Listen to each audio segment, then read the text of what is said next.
Today, we're simulating the new 24/25 season with all the new kits, new transfers, new teams, new players, new wonder kids and more. With the help of career mode realism mods, of course, to get us the most accurate and realistic results possible to create our own little football crystal ball. I'm talking league champions, the Ballon d'Or winner, top goal scorers, MVPs. Which signings are going to surprise us or just flop completely? Just to make it that bit more realistic, of course, we're disabling the first summer transfer window because we're decked out with all the updated squads, all the updated rosters. I'm managing my boys Frosinone just so I don't impact the top leagues and competitions too much in this simulation. Now, I already had this career mode world and simulation set up by the time deadline day finished, but of course, we had a few more deadline day free agent moves going on and a couple of last minute deals that have thrown a spanner into the works. But thankfully, with the assist of this better menu mod, which basically lets us have a revamped career mode menu. I've shown it off in some of my mod videos before. We get to edit transfers and move players around within our career mode save at any given point. So we've got our work cut out for us when some clubs are still active on the transfer market because, you know, countries like Turkey, Greece, Saudi are still operating. Their transfer windows are still open. So that's why there's a few last minute changes we've got to go through. We've had the triple free agent centre-back signings from Roma as they've swooped up Mats Hummels on a free, Hermoso, and they're bringing back an old cult hero, an old fan favourite, Kostas Manolas, will be returning to the Italian capital, and the transfer saga that never seemed to end this summer, Victor Osimhen. Napoli failed to sell him over the summer, now he's been shipped out on a one-year loan to Turkey, joining Galatasaray, the newly crowned Turkish league champions, as he becomes one of the most unrealistic career mode AI-esque signings ever. But that's the current timeline we're living in right now. We've had a handful of post-deadline day moves, like a couple of headliners, like Chris Smalling off to Saudi, departing Rome for Al Fayha. Danilo Pereira's gone Saudi off to Al Ittihad for 5 million euros from PSG. And so has the Brazilian winger wonder kid from Chelsea that was loaned out to Strasbourg last season, Angelo. He's been sold off already, linking up with CR7 over at Al Nassr. And a couple of minor ones like Thiago Jallo joining Porto on loan from Juventus on a one-year deal. Kerem Aktürkoğlu has joined Benfica on a permanent basis from Galatasaray. And the 2022 breakout star from Morocco, Azzedine Ounahi, has left De Zerbi's Marseille and has made a move to Greece, joining Panathinaikos. Who would have saw that one coming? And a couple wonder kids we have to cover like Southampton. They've let go of the Ghanaian Sulemana. He's now off to the Eredivisie, signing for Ajax.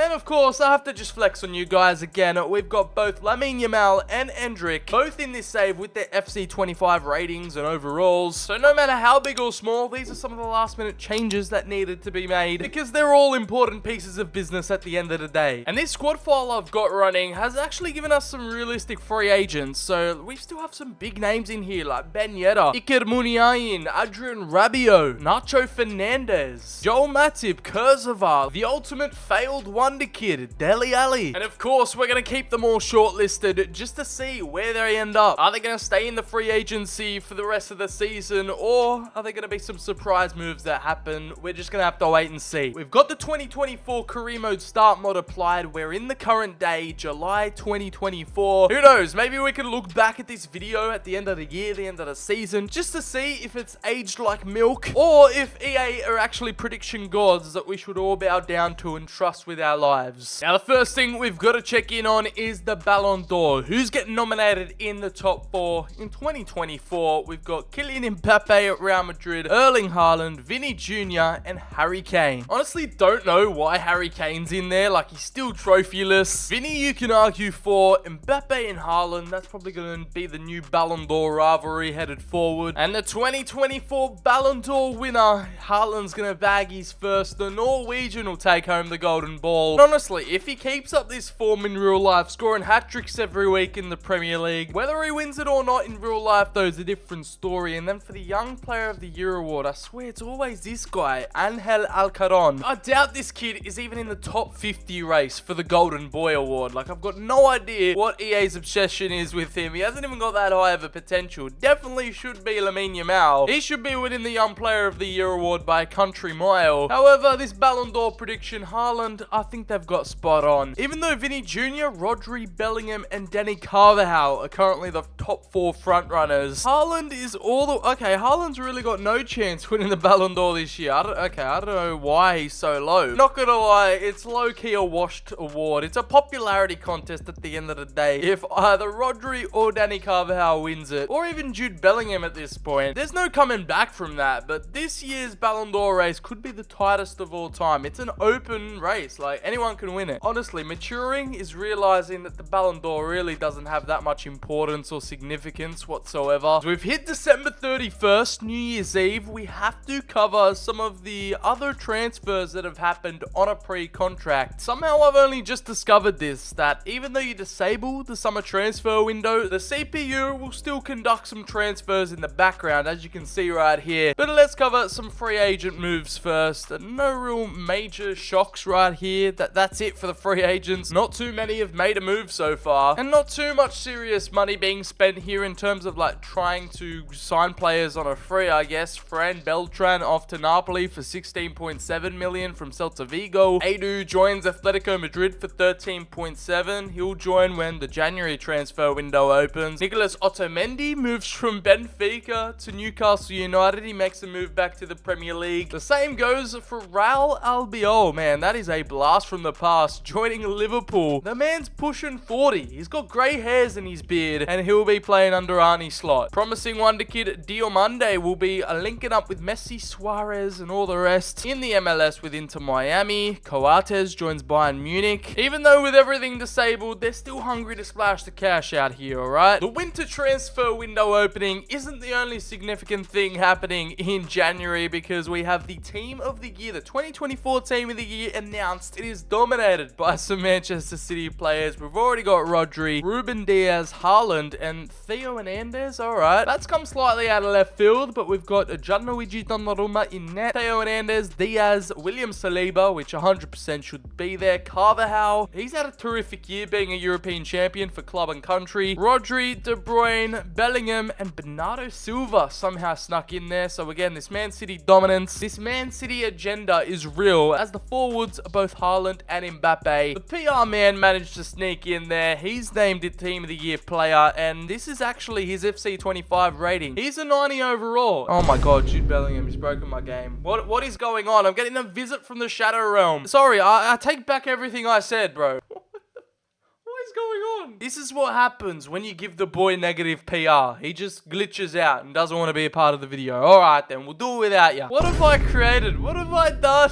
Bellingham, you fraud. It's back to normal. Bellingham's back on the screen. What am I witnessing, bro? Bellingham's head is a black hole, it seems. This is the power of experimenting with mods, people. You might come across some strange little weird glitches like this that, if you're not careful, might make your PC explode.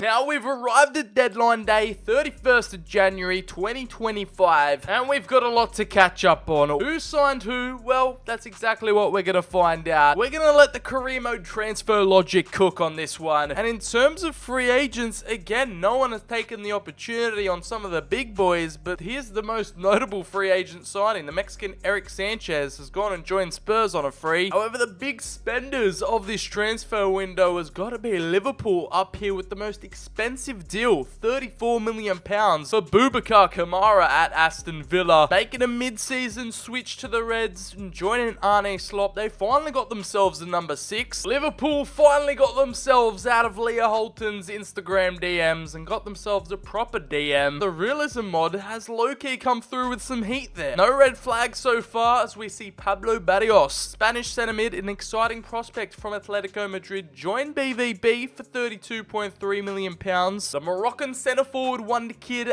Ben Seguir has moved from Monaco to Aston Villa. The teenager for £26.8 million as Lucas Torreira. He's making a return to Serie A, this time signing for the Rossoneri £23.6 million as he joins AC Milan. Facundo Medina joins Napoli for £23.2 million. A great move for the Argentine. Davide Calabria, he will be off to Barcelona for 21.5. I don't know how they've managed to pull that one off. Let's see if they can even register the Italian at this rate. A lot of Italian spending, with £20 million spent on the Dane Alexander Barr. 27-year-old right back from Benfica joins Juve. It seems like Dominic Solanke isn't the answer to Spurs' striker problem, so they've gone out and spent £19 million on Angel Correa. Inter have gone out and bought Alexander Zinchenko for £18.6 million. As the Ukrainian is off to Serie A, we have Lucas Klosterman with the most Atletico Madrid signing I've ever seen, signing a solid centre-back for £16.6 million.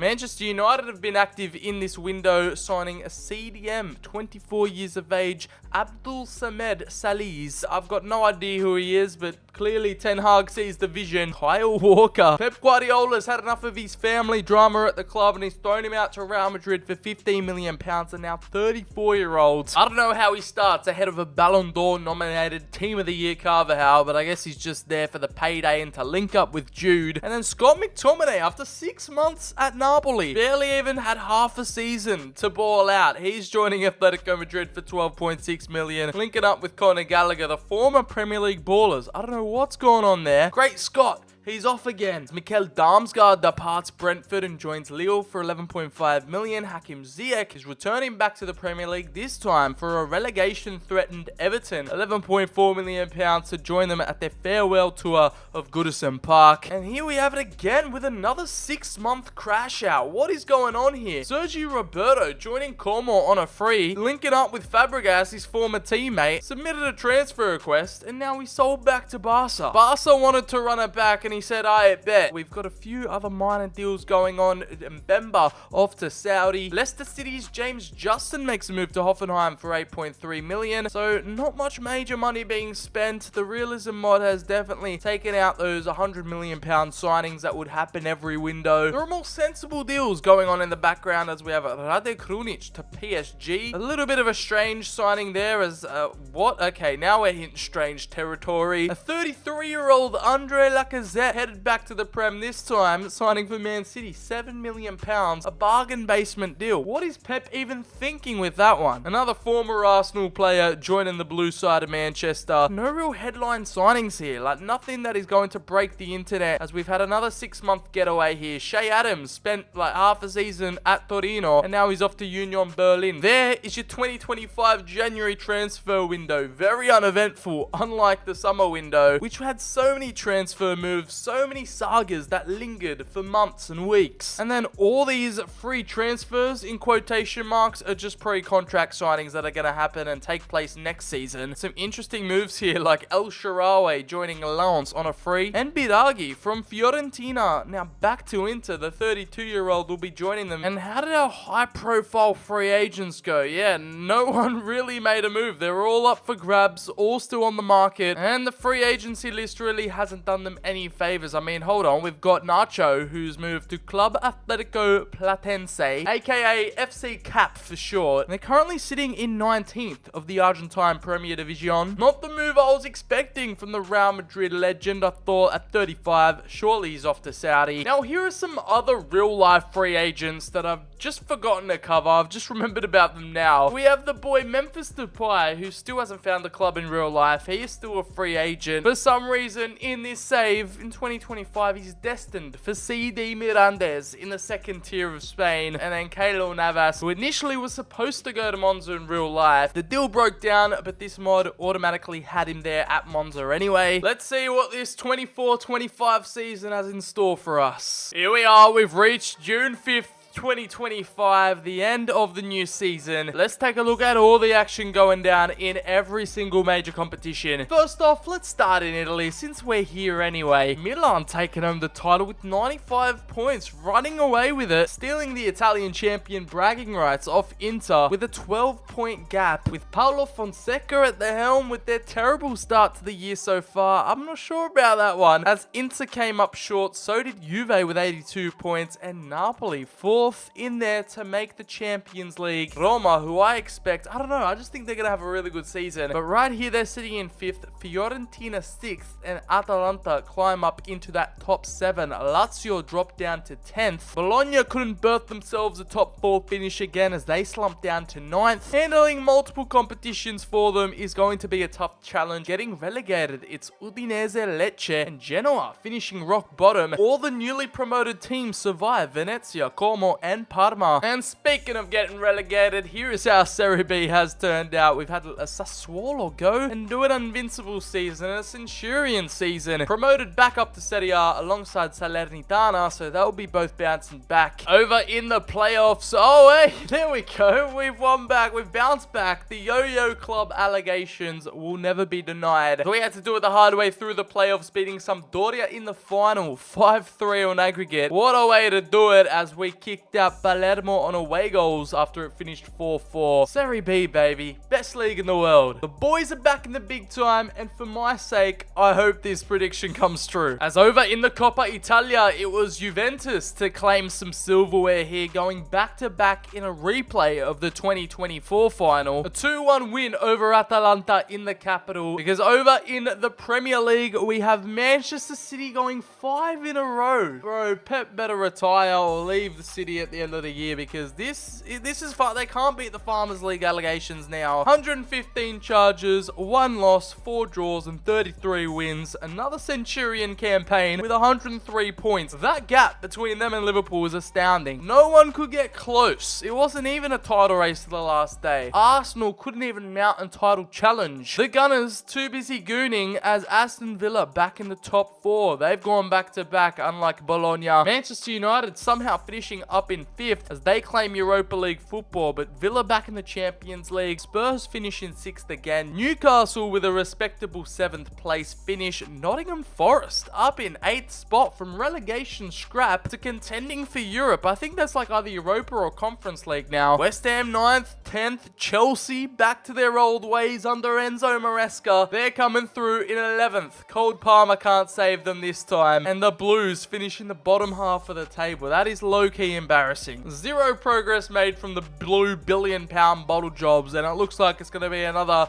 meme-filled, depressing season for Chelsea fans. It's going to be funny for rival fans, but they're going to go through the same pain, it looks like. Everton avoided the drop by 2 points in their last season at Goodison Park, so they survive. And Leicester City, by the skin of their teeth on goal difference, beat Fulham to the drop as they go down alongside Southampton and Ipswich Town, who put up a pathetic fight, 22 points. At least they didn't equal or beat Derby's record. Crystal Palace just being Crystal Palace again. They didn't really form a European push. They're just a Premier League staple now. But let's take a look at some of the teams that'll be replacing the relegated bunch. It is Coventry City to finish champions. They don't have to make their way through the playoffs. Burnley bounced straight back up to the Prem with Scott Parker at the helm, as it'll be Millwall, Sheffield United, Cardiff City, and Luton Town battling it out in the playoffs. To be honest, I'm low-key hoping for the likes of Blackburn, Sunderland, and even Portsmouth to make their way back up to the Prem, but the latter have actually been relegated, conceding over 101 goals in the process. The cup competition saw Manchester City win out on penalties, just like they did in real life against Manchester United, 1-0. I don't even know how a shootout result like that is even possible, but over in the FA Cup, it was Newcastle to get the better of Crystal Palace, 3-2 in a 5-goal thriller at Wembley, and the Carabao Cup saw Manchester City take it home again in a 1-0 penalty shootout win against Arsenal. Like, I want to see a replay of these penalty shootouts, because they must be hilarious with all the misses going on. And over in the Premier League Golden Boot race, look guys, you let me know how realistic this is. It was a tie between Luis Diaz and Jack Grealish, of all players. He actually got game time this season. The lad actually stayed fit and healthy, 0 hangovers, 29 goals in 38 matches. Nicholas Fulkrug was even up there in the top 3 with the same goals as Haaland. The Ballon d'Or winner getting showed up by the big boy German, as all three, Bruno Fernandes, Alexander Isak, and Joao Pedro, had 22 goals to their name. Bukayo Saka and Martinelli still carrying Arsenal with nearly 40 goals combined. No striker better than Jean-Philippe Mateta, the pure Barclays man, with 18 goals. Cole Palmer up there with 17, as Dominic Solanke in his first season at Spurs got himself 16, and Ollie Watkins with a little bit of a disappointing campaign, only netting 14 times. In terms of assists, we have Phil Foden easily winning the best playmaker award with 21. Darwin Núñez all of a sudden becoming an assist man over goals, 19, as Alexander Isak, Kulusevski, Bruno Fernandes all made the top 5. And in terms of clean sheets, it was a tie between both Brazilian shot stoppers, Ederson and Alisson. With both 18 apiece, they're sharing the Golden Glove award, as David Raya has fallen off a cliff. Nah, bro, we're literally living in a simulation. I mean, we actually are, but 34 goals and 18 assists for Jack Grealish in all competitions. What are they feeding him over there? That's over 52 goal contributions in what could be the season of his life. The Ballon d'Or frontrunner for all we know, as Erling put up 28 goals and 1. Rodri, another Ballon d'Or contender, with 16 goals and 6 from CDM. And it's kind of like Phil Foden and Jack Grealish swap places. I'd expect those kind of numbers from the likes of Foden, but he got himself 16 goals, 22 assists. Still amazing, but not quite that Jack Grealish level. Now, over in France with Ligue 1 Uber Eats, or as now it's called Ligue 1 McDonald's. But nevertheless, we have PSG taking it home again with 90 points, champions of the Farmers League. Even without Mbappe, they seem to stroll past the competition. I would have honestly thought that Marseille would have put up a better title challenge, but I guess their squad depth doesn't come close to what PSG have. Will Stills, RC Lens, and Lyon are both finishing comfortably in the top 4. Monaco and Lille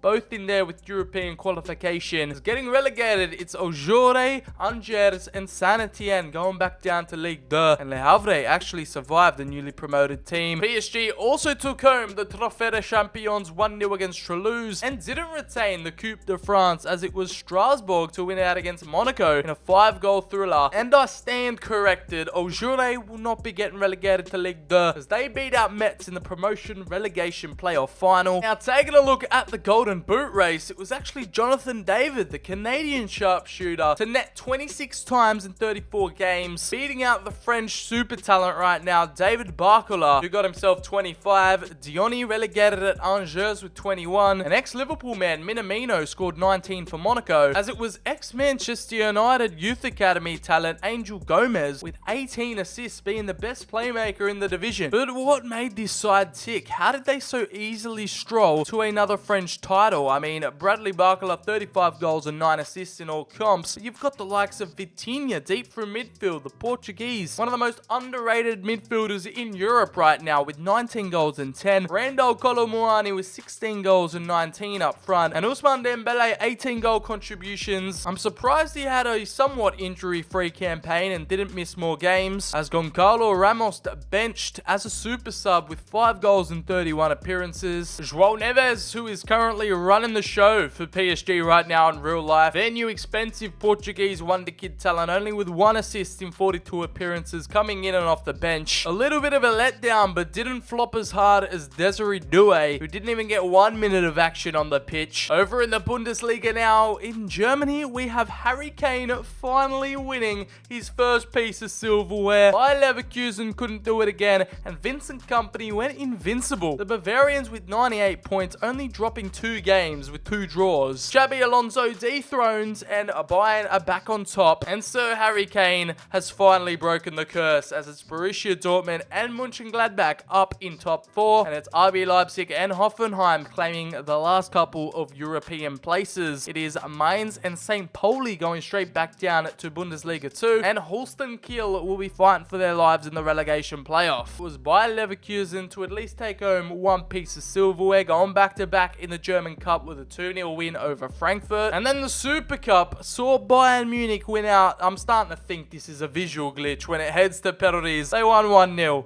in a penalty shootout against RB Leipzig. You can't make it up. Harry Kane's broken the trophy drought with a cheeky domestic double. And could he get himself the Golden Boot? Oh yes he does. 42 goals. He has really settled in nicely at his second season in Bavaria. This man is on a mission. Is he trying to give himself a cheeky Ballon door push or something. Company has just unlocked him. He's up to no good. As the Croatian Kramaric scores 28 goals for Hoffenheim, Andre Silva in the top 3 netting 25 for RB Leipzig, Silas scoring himself 24, and Dortmund's new boy, their new big signing, Girassi from Stuttgart with 22 goals. Meanwhile, in the most ridiculous stat you've ever seen, this is a big call, Tap Sopper with 20 goals from centre back. He must be an absolute menace from corners and set pieces, as he nearly outscored the striker Victor Boniface. In terms of assists, is Jamal Musiala leading the way with 20, as the German star boy continues to shine. Harry Kane just went sicko mode with 55 goals and 15 assists in all competitions. Haaland who? 70 goal contributions in all competitions, and João Paulinho, the new boy, 16 goals for him, outscoring Jamal Musiala, who made up for it in the assist department. And Tap Sopper, excuse me, I've got to get to the bottom of this.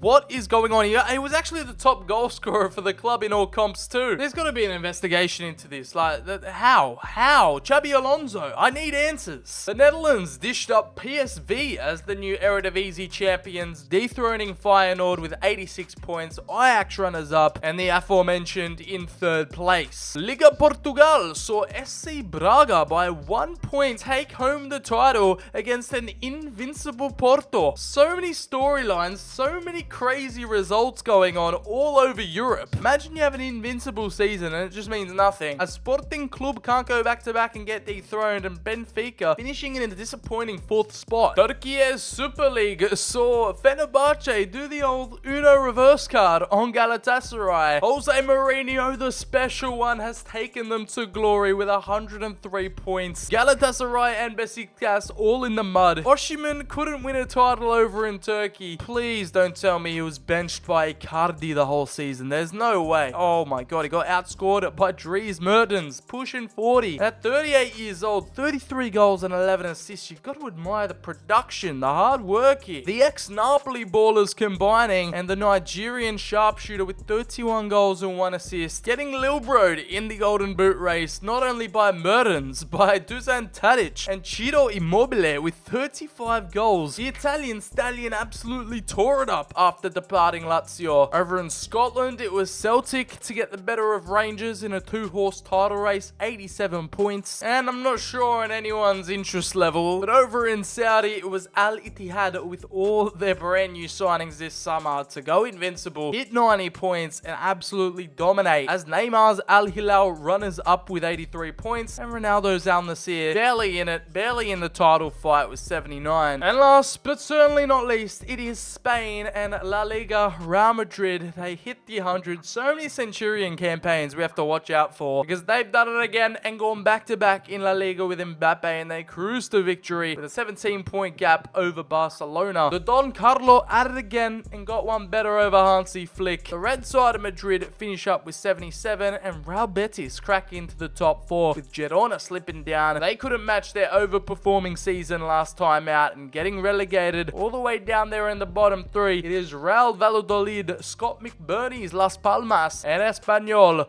all going back down. And La Liga's boot race isn't won by Mbappe, but it's Vinny Jr. to show him up with 32 goals. Antoine Griezmann with 28. Sociedad's Oyarzabal finishing with 22, and Pedri from midfield with 22 for Barca. Outscoring Lewandowski with 20, which I found surprising, as he returned the favour with 19 assists. It was Mbappe to score 18 assists, and Griezmann with a respectable 15. Clean sheets, I mean, there wasn't even a clean sheet Golden Glove race. It was Courtois to absolutely obliterate to Stegen. Nah, I stand corrected. It wasn't 62 goals combined. It was 89 goals combined between Vinny Jr. and Mbappe. Those are some god tier numbers we should all appreciate now. They're climbing up to that Messi Ronaldo type in their prime in terms of the goals and assists they're putting up. Oh my god, that is just disgusting. 73. I repeat, 73 goal contributions. I don't know how Bellingham snuck his way into the team of the year. He didn't really follow up with any decent performances. 13 goals and 7. 17 goals and 10 for Rodrigo. Barely holding a torch to what Vinny and Mbappe have been able to pull through with. And Endrick, in his debut campaign for Madrid, not only crowned the Spanish champion, but 6 goals and 8 assists in off the bench. Isn't too shabby. Now let's check in on all the other European competitions. We had Chelsea win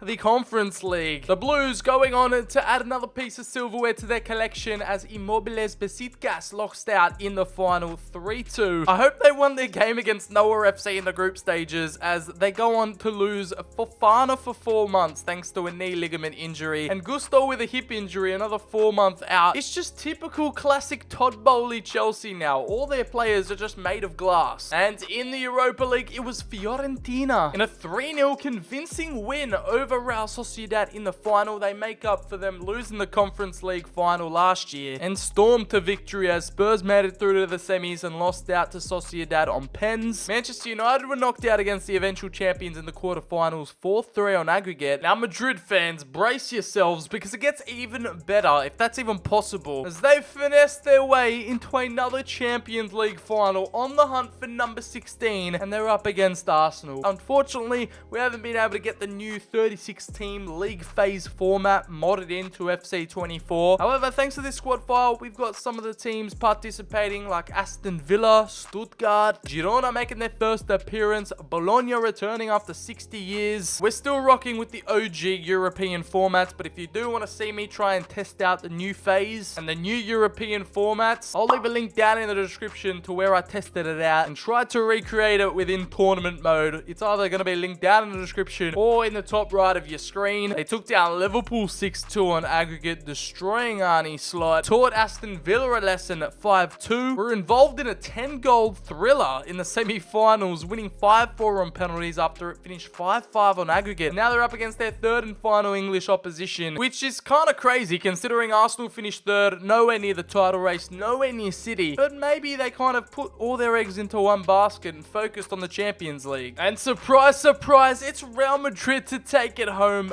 Back-to-back Champions League winners. It's number 16 to add to the trophy cabinet. Mbappe wins his first Champions League, and the Galacticos just go barnstorming around Europe as they took down the Gunners 2-1. The exact same scoreline to when Arsenal lost in 06, 2-1 to Barcelona, so a couple nightmares reoccurring here. And your Champions League top goal scorer list reads as follows. You've got Harry Kane, Ollie Watkins, and Vinny Jr. all tied on 10 goals. It was a 3-horse race that ended in a draw, with Hakan Çalhanoğlu and Bradley Barcola finishing off the top 5, both with 8 goals apiece. Grealish topped the Premier League Golden Boot race, but he only managed to finish 8th with 6 goals in the UCL. Now, unfortunately, these mods couldn't program in the 2024 UEFA Super Cup between Atalanta and Real Madrid. That's what it should have been. However, it replayed the 2023 final between Sevilla and Man City, where the Spaniards came out on top 2-0 to upset the citizens. It's only fair that we check in on Arsenal. We've got to see how they're doing. They came up so close, but so short. Didn't take home any silverware yet again. And does that mean Arteta out, BCHD in? Gabriel was injured for the final, so maybe that did play a part. As the Champions League runners-up, top goal scorer was Gabriel Martinelli with 27 goals in all comps. That just tells the story. Gabriel Jesus, 20 goals and 22 assists. The Brazilian finally having a worthy campaign as new signing Mikel Merino, 12 goals and 6. Captain Martin Odegaard you'd think would be a little bit more creative and have better output, but 15 goals and 2 for the Norwegian. Nevertheless, that's been the 24/25 season fully simulated. I made sure to try and cover every single little detail, the cup winners, the top goal scorers. We tried to keep things as realistic as possible and keep everything accurate, but let me know down in the comments below what shocked you the most, what results took you by surprise. If you made it this far,